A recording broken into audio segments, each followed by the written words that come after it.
Hello guys! Today is my day off. So ngayon, bibisitahin natin ang ating mga alagang lovebirds. Yan o, nagpapapansin sila. Ayan. O, papasikat sila sa akin. Ang gaganda ng kulay. May blue, may orange, may green. Yan o.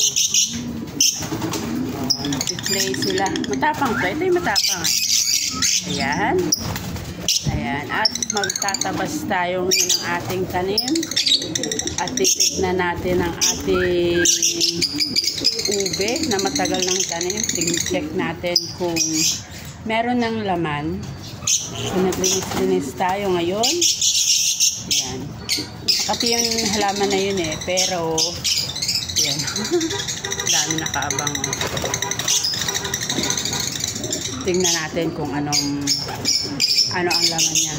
At maglinis-linis din tayo ng ating garden. Tapos maligo, tapos mamayang hapon, papasok na uli. Yan. Nakalinis na sila ng kanilang taihan, nalinis na. So, ayan. So, bagong sisiw pa lang siya. Sisiw pa lang siya, guys.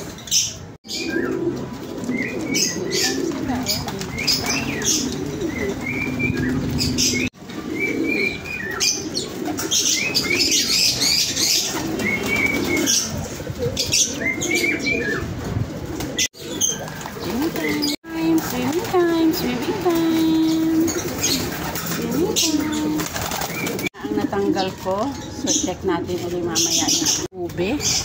So ito yung puno ng ube. So ayan, ito yung tuyo na. Matagal na rin itong tanim. So tatanggalin na natin to at kukunin natin yung laman. Pas yung ibang laman ay iiwan na natin para yun uli ang tutubo sa susunod. Pag maulan na, tutubo uli siya. So yan, check natin guys kung marami na siyang laman. Buhaghag naman siya, yan o, buhaghag. So mag-a-add lang tayo dito ng another lupa. Ayan, may mga baby siya. Pero hindi natin ito kukunin. Patutubuin uli natin ito. Yan o. Yan, para siyang kamote. Yan, isa, dalawa. Dalawa na nakuha natin. Para siyang lambot. Yan, tatlo. So, ayan. Wow, ang laki! Yan. Laki niya guys. So, tatanim uli natin to para next may aanihin uli tayo. Parang hindi ko na ito kukunin.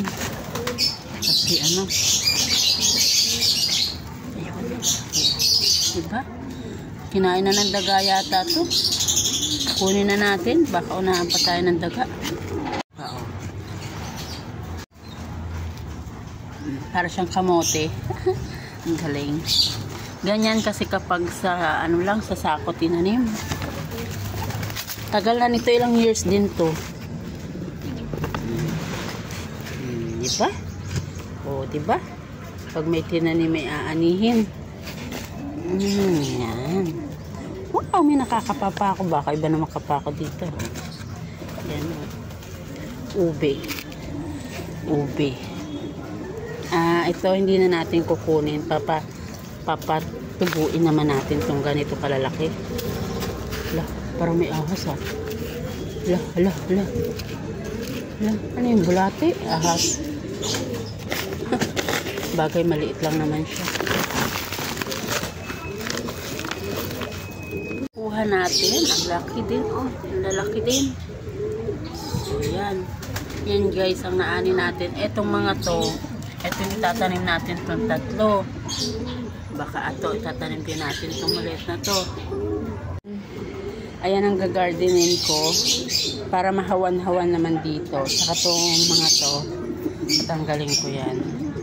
So wala akong stand guys. So pakita ko ulit sa inyo later. So ayan na nga guys. Tatanggalan natin ang mga mulberry. So ayan, tatapon na lamang po natin. Sobrang aliwalas na. Yan na lang, aliwalas na. So yung ibang lupa, ibabalik natin sa sako para tumubo uli yung ating ube. So para dyan ulit siya gumapang sa ating balag. So yan guys, date ko sa inyo kapag malinis na yung aking nililinis na garden. Ayan po. guys, hawan na ang ating tinanggal kanina. So yan, check natin. Medyo maliwalas na ang paligid. Yung hindi ko na binawasan yung mga dahon na tuyo. Yan. Umiwanag na. Yan siya. Yung mga pinutulan ko kanina. So ito, hawa na rin siya. Hawa na. So itong ating ube. So itatanim natin itong ube na. Naipon nating lupa kanina. So yan, dito lang natin siya itatanim. At next. Ito naman ang ating anihin. So yan. Bilis lang naman tumubo yan. Pag umulan po, mabilis lang tumubo. Wala. So, ayan. Itanim na natin. Kahit hindi naman siya diligan, guys. May bukas pa ng maga. Ayan. Ayan. Pag tinanim natin to next year, makakaani ulit tayo. Ang ating natanggal, sila na lang ang magtatapon. Marami-rami rin siya. Nako, marami-rami din ang nakuha natin. So hanggang dito na lamang po ang aking video. Maraming salamat po. Kung papakita ang aking face, sobrang haggard. So maliligo muna ako.